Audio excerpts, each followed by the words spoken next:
Widow's Bay Episode 8 just confirmed the worst possible thing. The curse was never broken, and the way the episode reveals that is honestly brutal, because it spends almost the entire runtime letting one character believe life is finally about to get better, while another is being hunted through pure nightmare fuel.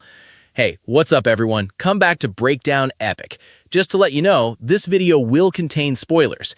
Now, this episode may have been short, but in my opinion, it was one of the smartest episodes of the season so far, because it works like two parallel tragedies happening at the same time. On one side, you have Tom building hope, repairing his relationship with Evan, and believing the island is finally free. On the other side, you have Patricia living through a full horror movie and proving the curse is still very much alive. And by the time those two stories collide emotionally, the episode has already made its point. Widow's Bay is not done with anyone yet. Let's start with Tom, because his storyline is what makes the ending hurt as much as it does. The opening focus on water matters immediately. That visual alone tells you not to trust the optimism the episode is about to show you. Tom believes the island has changed. He believes Richard being gone means the curse is lifted. He looks around and suddenly sees possibility instead of fear. Tourists feel excited again. The town looks alive. His son might finally be able to leave. For a few minutes, the whole episode almost starts glowing through his perspective. And that shift is really important because the show wants you to feel the contrast. Tom is smiling. He is planning. He is imagining a future again. He wants to take Evan off the island, take him to Boston, give him something more than this place has ever offered. And for the first time in a while, it actually feels like father and son might finally be moving toward each other instead of away. Then Evan finds the letters, and suddenly the whole tone changes. What makes that scene work is that it is not just about a secret being exposed.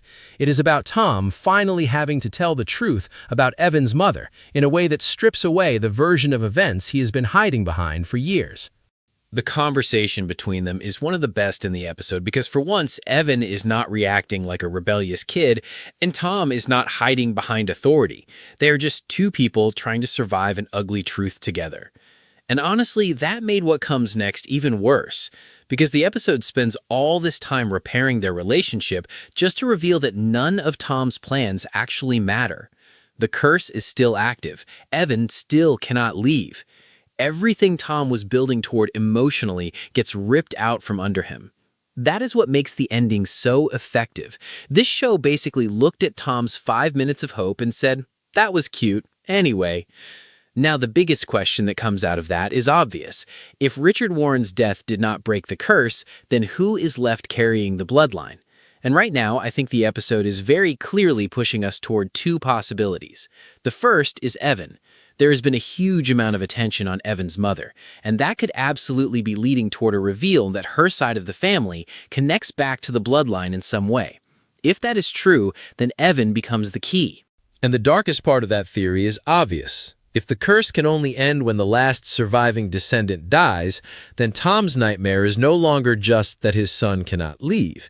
It is that his son may be the reason the island remains trapped. The second possibility is Patricia, and honestly, I think the episode gives that theory some serious weight too. Now let's talk about Patricia, because wow, her storyline is basically a full horror short film dropped into the middle of the episode.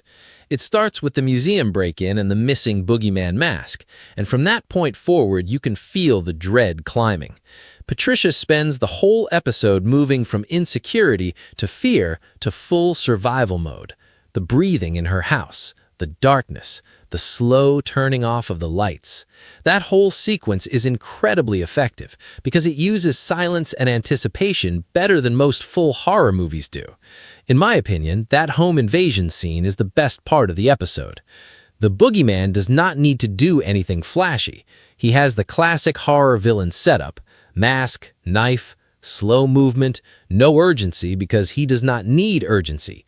He knows the fear is doing half the work for him. Maybe she is the last one left. And if that is true, Richard dying was never going to solve anything because the curse was always anchored somewhere else. Now, there is another creepy little detail I really liked here. Patricia admits she lied about some of the earlier phone call stuff because she felt left out, but she still insists the boogeyman did come for her. That is important because it keeps the show morally messy in a good way. She's not just a clean victim, she's someone who's been lonely, ignored, and psychologically unstable enough to fabricate part of her story. But when the real horror finally arrives, it still arrives for her. That makes the whole thing feel more human and more unsettling. Then there's Wick, and I know he's not the center of the plot, but I actually felt terrible for him in this episode. The scene with Jerry and her husband is such a small moment, but it lands, because Wick is one of the only characters who keeps showing up for other people without ever really getting anything back. He's there for Tom, he's there for Patricia, he even moves past insults and still helps when people need him. This show could easily turn him into comic relief, but instead it lets him be quietly decent at matters. So when I step back and look at the full episode, what I really see is contrast. Tom's story says hope can return. Patricia's story says evil never left. Tom ends the episode emotionally crushed. Patricia ends it transformed and finally ready to act. And that is why the final message of the episode feels so strong. The curse is still alive. The island is not done. Someone in Richard Warren's bloodline remains. And the next 2 episodes are not going to be about recovery. They're going to be about fallout. Personally, I think episode 8 did exactly what a penultimate chapter should do. It gave us answers, but only enough to make the final questions even more dangerous. Who carries the bloodline now?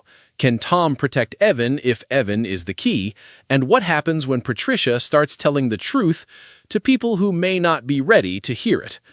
But anyway, that is my breakdown of Widow's Bay episode 8 and why I think the ending confirms the curse is nowhere near over. If you enjoyed this video, make sure to like, subscribe, and let me know in the comments, do you think the final descendant is Evan, Patricia, or is the show still hiding someone even more unexpected from us? I will catch you in the next one.